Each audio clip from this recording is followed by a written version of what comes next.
હું અરવિંદસિંહ જાડેજા, વિપક્ષી નેતા, માંડવી તાલુકા પંચાયત. હાલમાં જે માંડવી શહેર તાલુકામાં ટોક ઓફ ધી ટાઉન મુદ્દો છે કે માંડવીમાં ગેરકાયદેસર વાડા રજીસ્ટર જે છે એ ગુમ કરવામાં આવ્યું છે ને ગેરકાયદેસર વાડાઓ છે એના ઉપર દબાણ કરી લીધું છે સત્તા પક્ષના મોટા મોટા નેતાઓએ.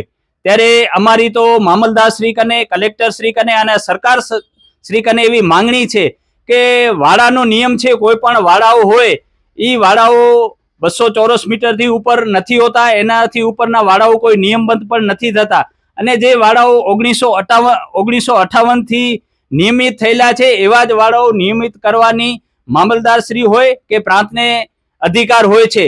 ત્યારે જે તે વખતના પ્રાંત અધિકારી હોય કે મામલદાર શ્રી હોય કે સીમ તલાટી હોય, જે પણ ગોટાળા કર્યા હોય, ખોટો વાડા રજીસ્ટર બનાવ્યો હોય, ત્યારે 500 મીટરથી કરીને 1600 મીટર 1700 મીટર સુધીના વાડાઓ ગેરકાયદેસર નિયમબદ્ધ કરવામાં આવ્યા છે, રેકર્ડ ઉપર લેવામાં આવ્યા છે, એના ગેરકાયદેસર દસ્તાવેજો બનાવી નાખવામાં આવે છે.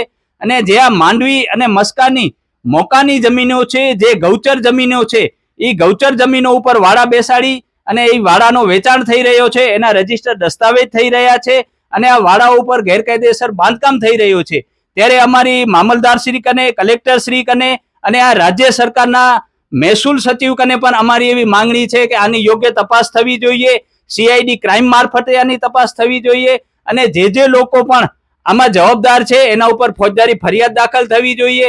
કારણ કે માંડવીની જ્યાં મોકાની જમીન છે, મસ્કાની અને કાઠડાની પણ જે પણ મોકાની જમીનો છે, એ બે માથાળા જે ગોધાઓ કહેવાય, એ લોકો આ જમીન ચરી રહ્યા છે, ગૌચર જમીન છે એના ઉપર પણ દબાણ કરી રહ્યા છે. અને બે પગવાળા જે ગોધાઓ છે, જે સત્તા પક્ષ સાથે સામેલ છે, એ આખી જમીન ઉપર મોટો કૌભાંડ ઉભો કર્યો છે, આખો કરોડોનો ભ્રષ્ટાચાર છે.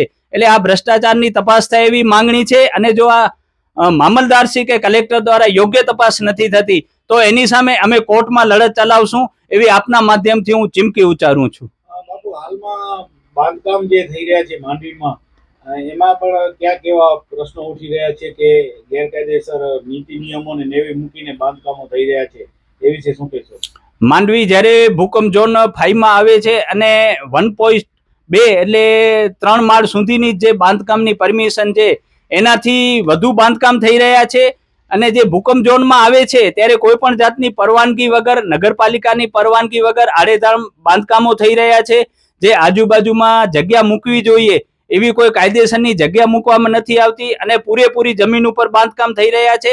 અને નગરપાલિકા પણ એને ક્યાંક 20 રૂપિયાના પાના ઉપર એફિડેવિટ લઈ અને આડેધામ મંજૂરી પણ આપી રહી છે.